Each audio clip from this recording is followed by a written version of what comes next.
और अब भगवान श्री राम की वंशावली का विश्लेषण। सुप्रीम कोर्ट में इन दिनों अयोध्या मामले की सुनवाई चल रही है। इसी सुनवाई के बीच 9 अगस्त को सुप्रीम कोर्ट ने रामलला के वकील से एक बड़ा दिलचस्प सवाल पूछा।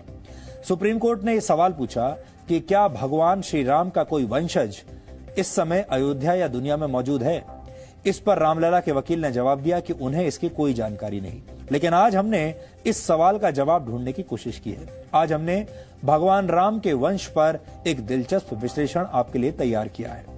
भगवान श्री राम को भारतीय संस्कृति की आत्मा कहा जा सकता है, क्योंकि भारतीय संस्कृति में वो सभी आदर्श और मूल्य समाहित हैं जिनकी वजह से भगवान राम को मर्यादा पुरुषोत्तम श्री राम कहा गया है। भगवान राम के पूर्वजों और वंशजों को सूर्यवंशी क्षत्रिय माना जाता है। भारत में मुख्य रूप से क्षत्रियों के 2 वंश माने जाते हैं, सूर्यवंशी क्षत्रिय और चंद्रवंशी क्षत्रिय। इन दोनों क्षत्रिय वंशों ने लंबे समय तक भारत पर राज किया। रामायण और महाभारत भारत के 2 प्रसिद्ध महाकाव्य हैं। रामायण सूर्यवंशी क्षत्रियों का इतिहास है और महाभारत चंद्रवंशी क्षत्रियों का इतिहास है। भगवान राम सूर्यवंशी थे, लेकिन राजा भरत और उनके वंशज पांडव और कौरव चंद्रवंशी थे। प्रसिद्ध ग्रंथ श्री रामचरितमानस में भगवान राम के वंश को बार बार रघुकुल कहा गया है।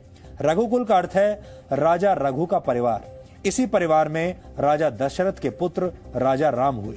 रामचरितमानस की एक बहुत प्रसिद्ध चौपाई है जो आपने भी कई बार सुनी होगी, गाई भी होगी। इस चौपाई में भगवान राम के वंश के गुणों का वर्णन है। रघुकुल रीत सदा चली आई, प्राण जाई पर वचन न जाई। आपने सुना होगा। इस चौपाई का मतलब है राजा रघु के परिवार में वचन को किसी भी तरह पूरा किए जाने की परंपरा है, चाहे जान ही क्यों न चली जाए। यानी वचन का मूल्य प्राणों से भी बढ़कर है। महाकवि तुलसीदास का एक प्रसिद्ध ग्रंथ है रघुवंशम। इस ग्रंथ का नाम भगवान श्री राम के वंश रघुवंश के नाम पर रखा गया। इसमें भगवान राम और उनके पूर्वज राजा दिलीप, राजा रघु, राजा अज और राजा दशरथ का इतिहास है। सुप्रीम कोर्ट में भगवान श्री राम के वंशजों का सवाल उठने के बाद राजस्थान के कई राज परिवारों ने यह दावा किया है कि वो भगवान श्री राम के वंशज हैं। जयपुर राजघराने के एक सदस्य ने भगवान श्री राम के वंशज होने का दावा किया है। सबूत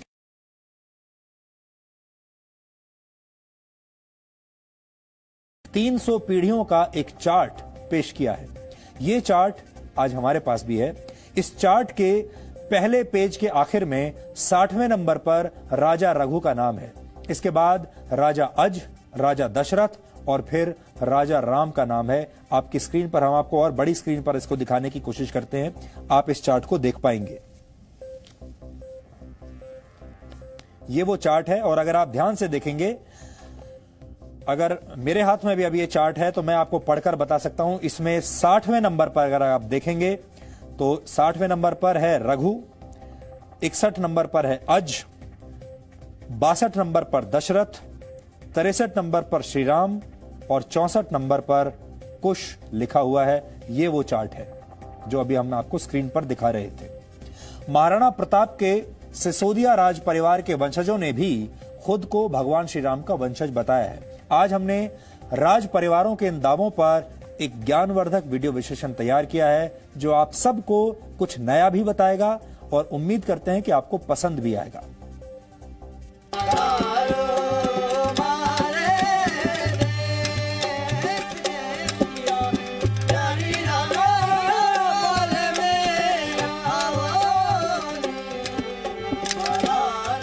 राजस्थान को राजाओं की धरती कहा जाता है, लेकिन आजकल पूरे देश में राजस्थान के उन राज परिवारों की चर्चा है जो खुद को भगवान राम के वंशज होने का दावा कर रहे हैं।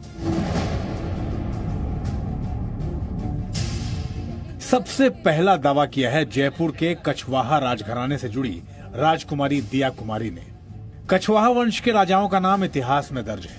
विशेष रूप से 16वीं शताब्दी से 18वीं शताब्दी के बीच मुगल बादशाहों के सहयोगियों के रूप में इन राजाओं का जिक्र बार बार आता है। जयपुर का कछवाहा वंश लंबे समय से ये दावा करता रहा है कि वो भगवान राम के पुत्र कुश के वंशज हैं। लेकिन इस बार इसी राजघराने से जुड़ी दिया कुमारी ने दावा किया है कि वो भगवान राम के वंश की 310वीं पीढ़ी से हैं। मैंने मेरी ट्वीट में भी कहा कि हमारा परिवार भी कुछ से हम लोग हमारी वंशावली को ट्रेस करते हैं कि श्री राम जी के जो बेटे थे कुछ, हम लोग वहां से हमारी पूरी वंशावली है उसको वहां से हम लोग ले रहे हैं। और मैंने तो बचपन से सुना है, ये बहुत नई बात मेरे लिए नहीं है। और जब ऑनरेबल सुप्रीम कोर्ट ने ये क्वेश्चन डाला कि उनके कौन है डिसेंडेंट्स, तो मेरे अंदर से आवाज निकली कि भाई हम भी हैं। और मैं तो ये कहती हूँ कि हमारे अलावा और भी हैं बहुत सारे, पूरे वर्ल्ड में हैं उनके डिसेंडेंट्स, और बहुत प्राउड चीज है ये। और इसमें पॉलिटिकल हमें बिल्कुल नहीं देखना चाहिए। अगर कोई और भी अपने आप को डिसेंडेंट कहता है तो बहुत अच्छी बात है ये। कछवाहा वंश के पास एक पत्रावली है जिसमें भगवान राम के पूर्वजों और वंशजों की पूरी एक लिस्ट है। इसके अलावा उनके पास 9 दस्तावेज और 2 नक्शे हैं। इस राज परिवार का दावा है कि अयोध्या के जयसिंहपुरा और राम जन्मस्थान कछवाहा वंश के ही राजा सवाई जयसिंह द्वितीय के अधिकार में थे।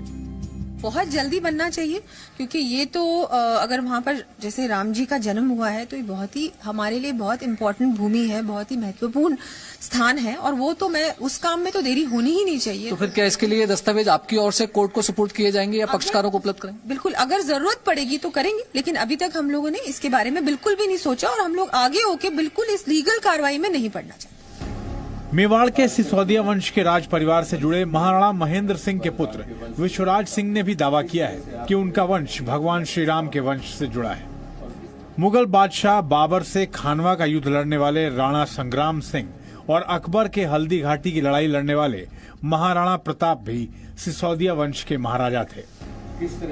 सिसोदिया राज परिवार के वंशज विश्वराज सिंह का दावा है कि अगर सुप्रीम कोर्ट उनसे श्रीराम के वंशज होने के दस्तावेज मांगेगी तो वो उन्हें जरूर मुहैया करवाएंगे। अगर उनसे जरूरत है, आवश्यकता है इनको कोर्ट के काम में, तो हमारे पास में नोटिस आएगा। आज तक तो हमारे पास में जो समाचार हैं वो सिर्फ आप मीडिया के जरिए ही पता पड़ी हैं। और उसके लिए तो मेरा कहना है कि भाई सबके लिए आप भी कहें हमें देखना है तो देख लीजिए आप, उसमें कोई ना थोड़े कोई छिपी बात तो है नहीं। और जो आस्था और विश्वास की बात है उस हिसाब से तो मैं इस स्कूल का हूं और उसमें कोई सवाल नहीं उठता किसी और की दखल करने का। जयपुर से मनोज माथुर और अयोध्या से विशाल पांडे के साथ ब्यूरो रिपोर्ट, जी मीडिया।